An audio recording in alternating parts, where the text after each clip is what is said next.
Ainda teremos tempo para mais 4 perguntas. Como já foram esgotados os temas, nós faremos um sorteio aleatório.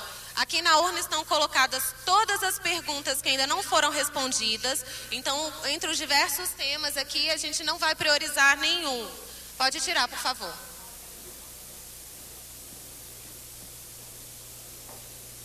As perguntas serão lidas aqui mesmo, para que possa ocorrer de uma forma mais dinâmica. Então, nós não vamos mais chamar os alunos que estão em videoconferência. Eles permanecem assistindo com a gente, cada um em sua localidade, bem como também os que estão assistindo pela internet.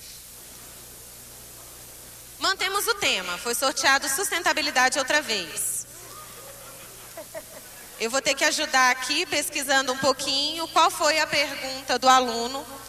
Foi a pergunta de um aluno do Rio Grande do Norte, do Colégio Marista de Natal. Como as perguntas estão aqui comigo, eu peço um pouquinho aí da paciência de vocês. Eles estão aí?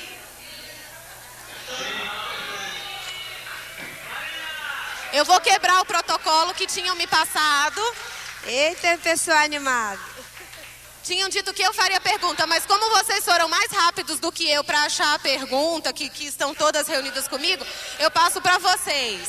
Candidato, desde o século XIX, a matriz energética do petróleo tem causado enormes danos ao meio ambiente, agravados ainda mais durante o século XX e XXI.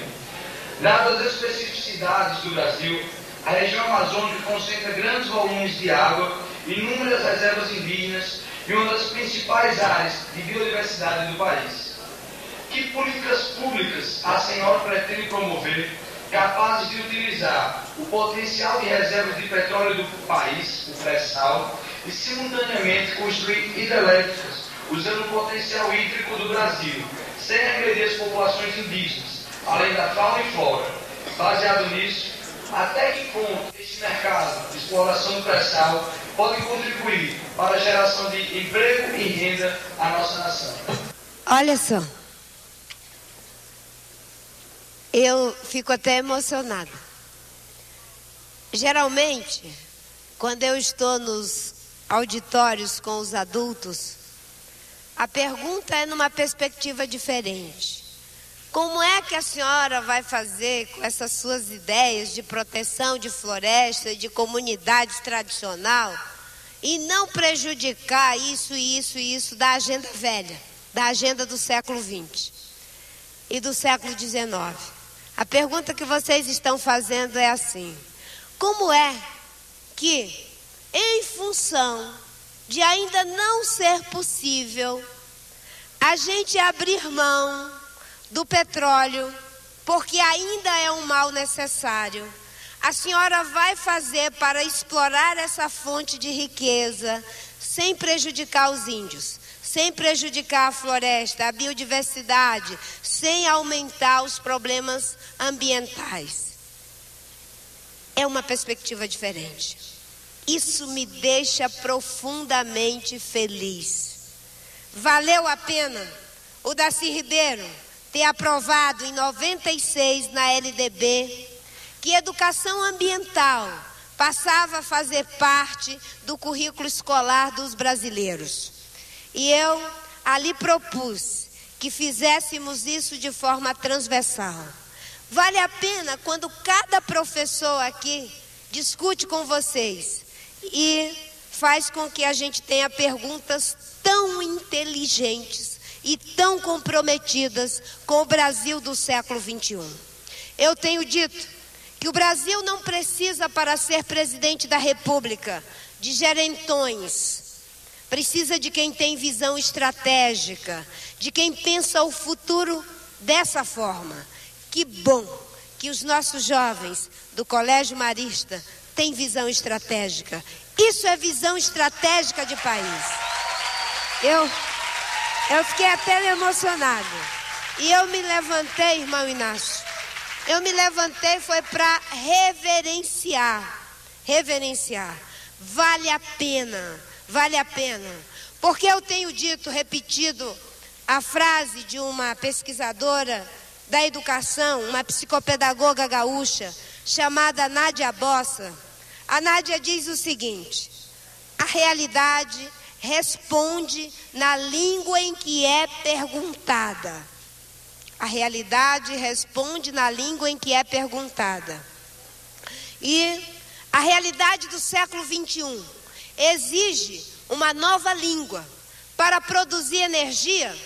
Até o século 20, 19, a gente precisava de carvão, precisava de gás, precisa de petróleo. Agora, na língua do século 21, a gente precisa do vento, a gente precisa do sol, a gente precisa da água, a gente precisa da biomassa. Tem um diretor do Banco Mundial que ele diz uma frase muito interessante. O homem, diz ele, não saiu da idade da pedra por falta de pedra. É porque ele encontrou outras alternativas. E nós não vamos sair da idade do petróleo por falta de petróleo. É porque a ciência, o conhecimento, o compromisso com a vida está nos empurrando para novas tecnologias. E que bom que está sendo dito. Nós podemos usar o nosso potencial de hidroeletricidade, mas respeitando as populações indígenas. Nós podemos usar o etanol, mas respeitando o meio ambiente e a segurança alimentar. Nós podemos ser um grande produtor de grãos, aumentando produtividade, a produção por aumento de produtividade, sem destruir o cerrado, sem destruir a caatinga, sem destruir o Pantanal, sem destruir a Mata Atlântica, o pouco que ainda resta. É uma outra perspectiva. Essa é a perspectiva do desenvolvimento sustentável. E o pré-sal deve ser explorado com a tecnologia mais segura e sofisticada para evitar o que aconteceu no Golfo do México. Deve ser uma riqueza que será empregada para além de educação, cultura, as várias modalidades, para sério investimento em pesquisa, tecnologia, inovação, para gerar o conhecimento para a produção de energia que dispense o mais rápido possível o uso do petróleo. Porque nós vamos ter que sair da era dos combustíveis fósseis antes que a gente acabe com o planeta. O Frei Leonardo Boff diz: ético é tudo aquilo que promove e sustenta a vida na Terra. Se nós queremos ser éticos, temos que evitar o uso dos meios que destroem a vida na Terra. Eu quero dizer para vocês que eu já dei aula também num colégio marista, no Colégio Meta, lá no Acre. Meus filhos, o Shalom e o Danilo, eles estudaram no colégio. Na época, a nossa renda não era muito boa. E foi graças a uma bolsa que o Itamar e o Evaristo deram para os meus filhos. Pelo fato de ser professora lá, eu pagava a metade da mensalidade. E foi ali que eles começaram a estudar. E eu sei, irmão Inácio, o quanto é importante ter uma educação comprometida com valores. E a educação que nós queremos para o Brasil, ela é uma educação baseada em valores. Da justiça, da liberdade, do respeito à diversidade e também da sustentabilidade econômica, social, cultural, política e ética, para que a gente possa ter o Brasil que nós queremos, da forma como vocês perguntaram e que eu estou inteiramente comprometida.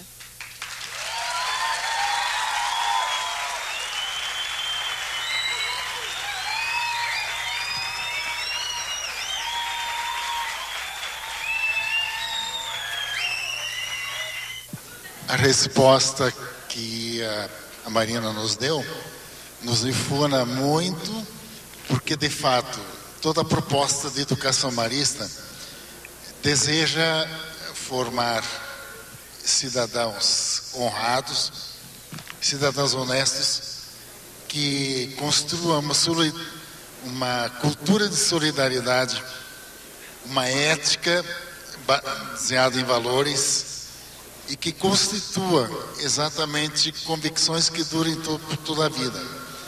Exatamente numa dimensão dos valores que provêm do Evangelho. E exatamente vemos que a senhora tendo sido educada, os seus filhos em nossa escola, é um exemplo vivo de que essa lição foi muito bem aprendida. Parabéns.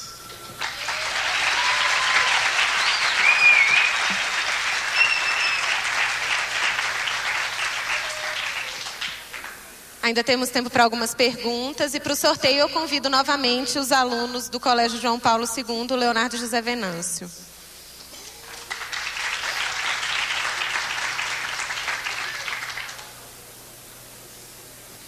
Relembrando que essas perguntas elas estão sorteadas e podem ser perguntas sobre qualquer um dos temas.